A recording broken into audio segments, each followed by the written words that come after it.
அப்ப காலம் நிறைவேறிற்று, தேவனுடைய ராஜ்யம் ரொம்ப சமீபமா வந்துருச்சு. ஏன்னா வானத்தையும் பூமியையும் படைத்தவர் தம்முடைய குமாரனாகிய இயேசுவை அந்த பூமியில அனுப்பி இருக்கிறார்.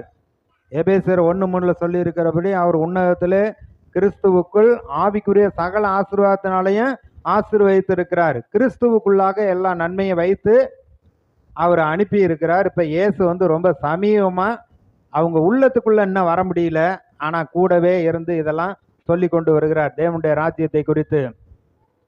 அப்ப தேவனுடைய ராஜ்யம் மிக சமீபமா இருக்கு அப்படிங்கிறாரு. தேவனுடைய ராஜ்யம்னா என்ன அப்படின்னா, ரோமர் 14:17 தேவனுடைய ராஜ்யமானது அது புசிப்பும் குடிப்பும் அல்ல, நீதியும் சமாதானமும் பரிசுத்தாவியினால் உண்டாகும் சந்தோஷமா இருக்கிறது. அப்ப நீதியும் சமாதானமும் பரிசுத்த ஆவியினால் உண்டாகும் ஒரு பெரிய சந்தோஷம். முதலாவது தேடுங்க, அதையே தேடுங்க.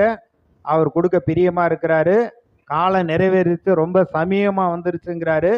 இந்த தேவனுடைய ராஜ்யம் எங்க இருக்குது அப்படின்னா 20:21 நான் இவர்களுக்காக வேண்டிக் கொள்ளுகிறதும் அல்லாமல் இவர்களுடைய வார்த்தைகளினால் என்னை விசுவாசிக்கிறவர்களுக்காகவும் வேண்டிக் கொள்ளுகிறேன்.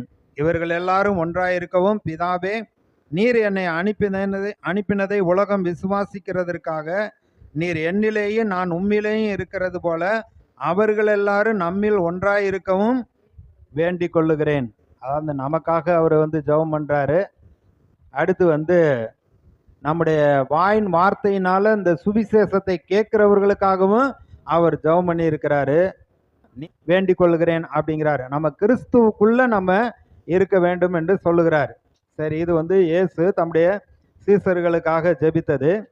தேவனுடைய ராஜ்யம் எப்பொழுது வரும் என்று பரிசேயர் அவரிடத்தில் கேட்ட பொழுது அவர்களுக்கு அவர் பிரதியுத்தரமாக, தேவனுடைய ராஜ்யம் பிரத்யட்சமாய் வராது, இதோ இங்கே என்றும் அதோ அங்கே என்றும் சொல்லப்படுகிறதுக்கு ஏது வராது, இதோ தேவனுடைய ராஜ்யம் உங்களுக்குள் இருக்கிறதே என்றார்.